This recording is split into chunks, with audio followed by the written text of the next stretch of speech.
And most of your stress is because you're thinking about too many things at once. In fact, when people don't do things, it's not because they can't. It's not even because they don't want to. It's because of the way they are focusing on what I call chunking things. When people don't follow through, here's what they do. I'll give you an example. Who here believes exercise is very important, but you don't exercise regularly? Let me see a show of hands. Raise your hand. More hands than most of us want to raise our hand, right? Now, who here really focuses, or I should say exercises regularly? Raise your hand. Regularly. Okay, great. Who here does not exercise regularly even though you believe it's important? Just be truthful. Okay, great. So let's see what the difference is here. A person who does not exercise regularly, I want you to raise your hand and I want you to tell me why you don't exercise regularly. Be truthful. Okay? Yes, sir. I don't have the time. Now, is that true? He even knows it's not true. He's going to answer you first. No. But it feels like he doesn't have the time because time is emotion. And he's got so many other things he is focused on getting results in that adding this to the list seems like a lot, right? And the other things are very important to him, like his business. I don't have the time. He has the time. What's the real reason he doesn't do it? Because of the way he thinks about exercise. When he focuses on what it would take to exercise, he does it very differently than someone who follows through. When you think about exercising, what's involved?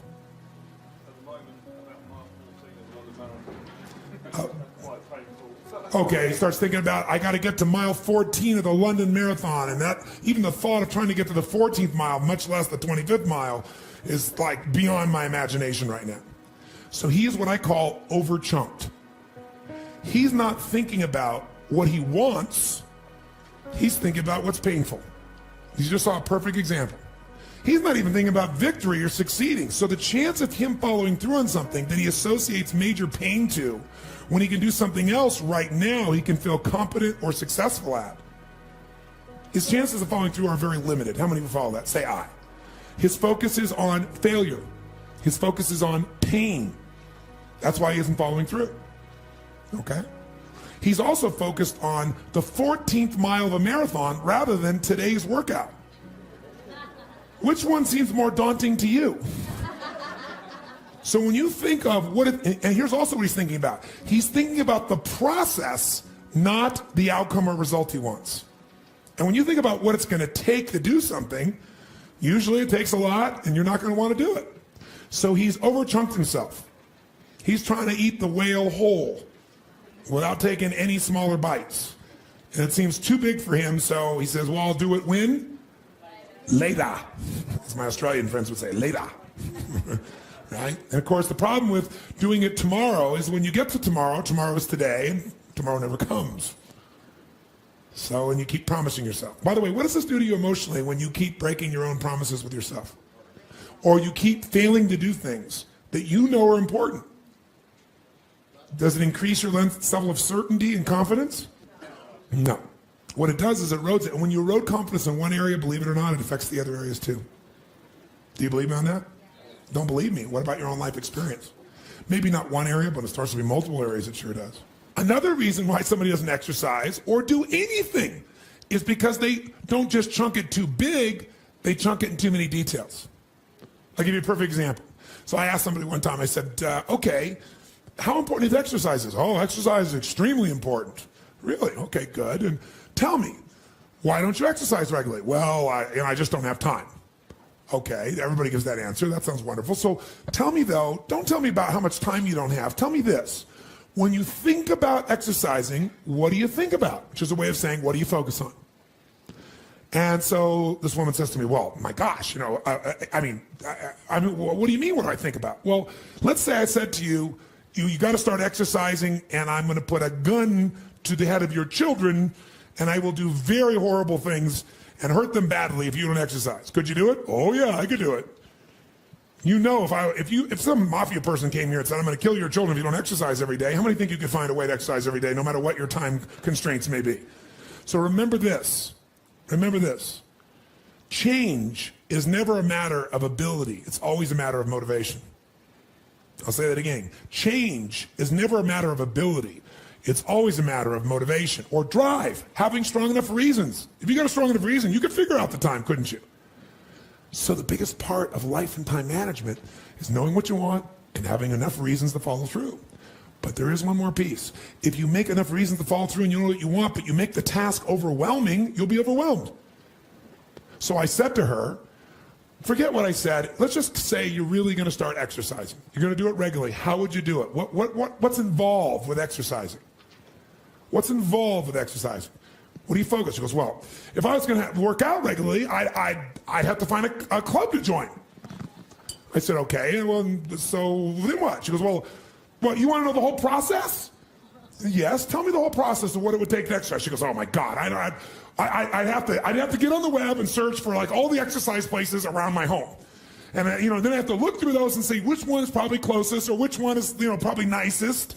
And I don't really know, so I probably have to search on the web and like read about each of them and get a sense and see the pictures of the place. But of course, it's never the way they really show it to you. They always show you the best pictures. It's not really that nice. So then I have to get in my car and I got to find these places. So, I have to Google the location and look it up. And then I drive there. And, a lot of times the instructions are wrong on Google. So sure enough, I get to the place that's not even the right place. And then I have to call the place on my cell phone. Then after I call the place, I got to write down the directions. Of course, I probably don't have a pen. I mean, you know how it is when you're driving. And so finally I get a pen, I draw down the directions or try to remember in my mind, and I get to the place, and now I got to get a ticket. How you get that ticket, and then I got to go find a parking space. And then I find the parking space, and what do I got to do? Now I got to go into this place. And when you go in the place, you can't just go look around. They want to escort you, don't they?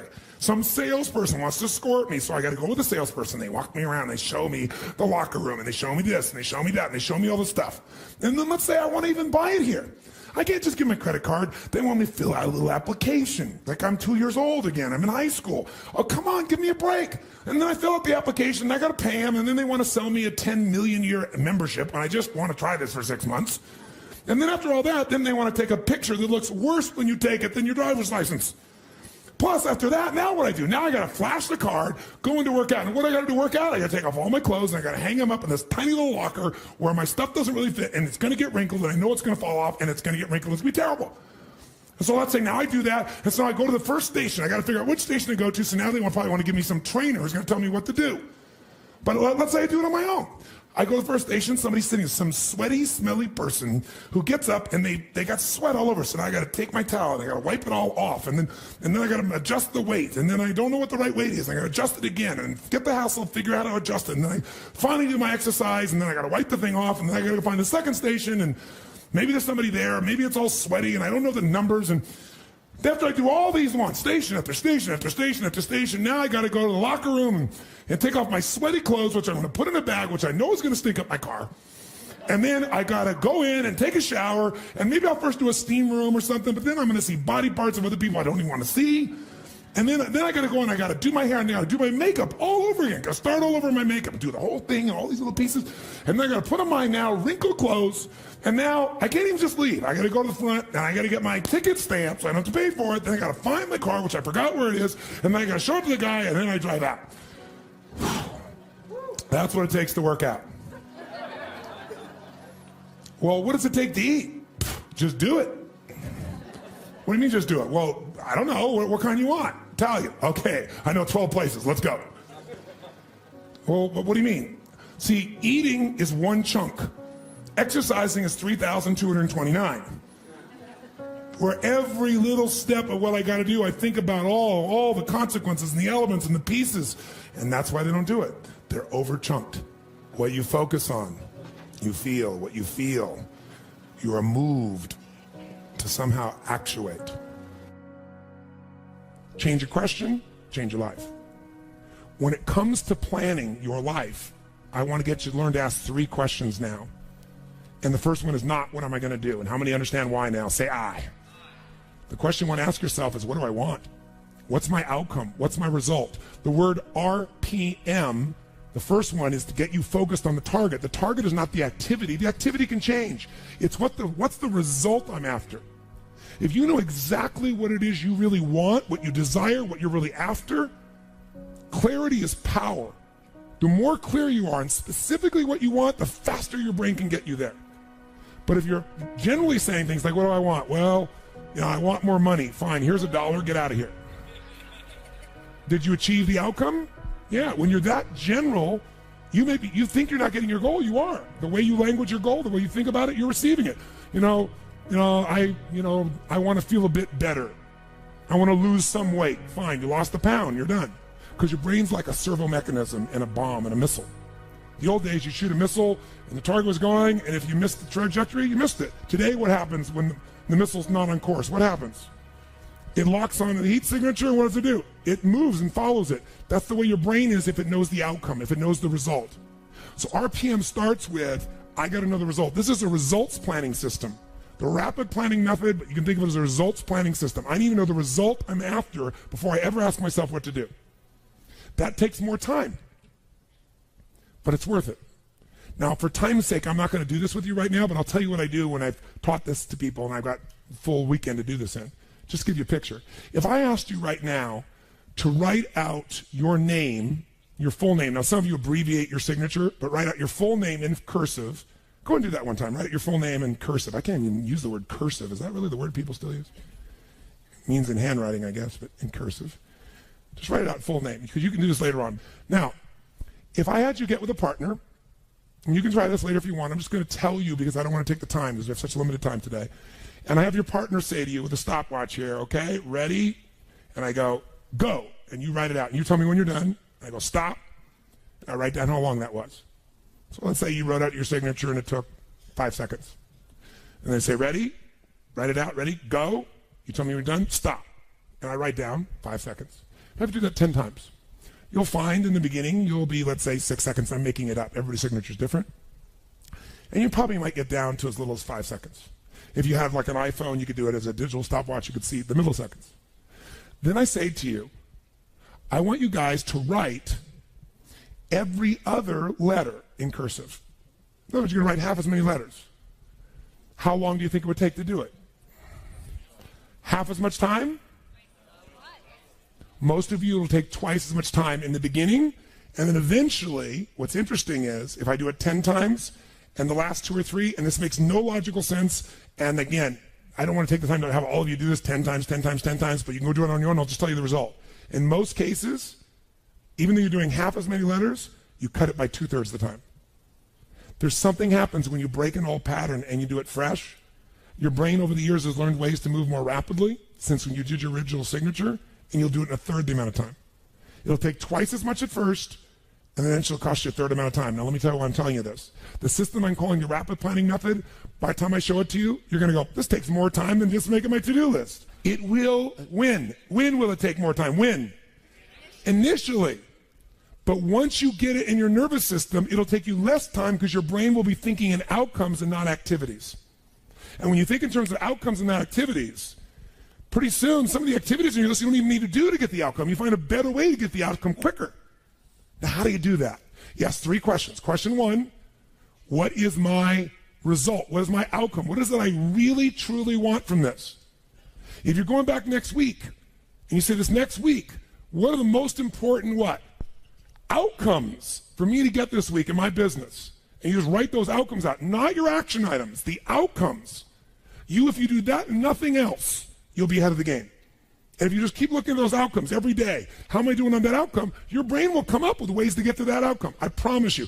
Focus on outcomes, not on activities. Action for most people, activities, most people may mistake movement for achievement. They mistake action items and to-dos for achievement. We're after the achievement. Are you with me on this? Yes or no? Yes. It's a different way of thinking, and I think all of you inherently have it. But if you make this ritualized, just like the things you've learned this week, they're all great, but if you don't systematize them, they'll work when you do them. But if you systematize them, right, and you see like Mr. Hallman here, where he goes in and just does it and makes sure it's being done again, or what you've seen Chet do, or what I do. You just do it over and over again, you don't miss it. Now the results are geometric. So I want to get you to systematize the thinking, whether you do it visually the way I'm going to show you or not. So, first question. What's the result I'm after? What's the ultimate result? What do I want out of this week, out of this thing, out of my business, out of my life, for my body? And you want to be as what as possible when you describe that outcome, that result. As what? As clear and specific as possible. Generalities will confuse you. So it might take you longer than just writing down call so-and-so to think, if I'm calling my son, I'm going to call Jarek, or I'm going to call my brother. This is what goes through my head before I call him, always. What's my outcome? Because I don't want to just call him. I want Jarek to feel loved by his dad. Or I'm thinking about, what's my outcome? I've got to talk to him about this thing that's out there. I've got to make sure I get through to him on this because I want to guide him and move him in this direction. That's what I want to be as his father. I don't want to just chit-chat. I can do that too. So if you think before every phone call, before every time you're planning your day, and you think before you have any meeting, what do you think the first thing I ask of anyone when we sit down in a meeting is? Okay, what are your outcomes? What are the outcomes for this meeting? First thing I want to know, because if I know the outcomes, guess what? A lot of meetings, they're done pretty quick. Because if I know the outcome, you don't have to go through all the activities to sell me on it. Just, that's your outcome? How do you want to do it? Sounds good to me. Rock. That's how you make a meeting productive. I know a meeting's productive not by the hours or time. Sometimes it takes longer to the outcome than you want, but I'm going to get the outcome. That's, by the way, what you see with me on stage. That's why my times vary. It's based on an outcome. I'm going to get that outcome. I don't give a damn whether it's the right time or not. I want to do it in that time, but I must deliver the outcome. How many get that? And by the way, how many like to have your company focused on outcomes, results, and not activities? Say I. People say all the time, well, did you get that done? Well, I left them an email. I left them a voicemail. I've sent them 3 emails. How many times you heard that? When that happens with me, I'm like, but I don't show it. I just like, really? Wow, that's fascinating. We'll explain about our culture. It's about getting the result. So I can help you if you can't figure another way to do it, but there may be 12 other things we might want to do. Maybe they don't have the answer. Maybe somebody else can give us the answer. The outcome was to get this information, not to leave an email or 12 or 3 voicemails. That will not do any of us any good. How many follow? Now, whether you get the outcome or not, whether you get that result, will be based first, do you have clarity?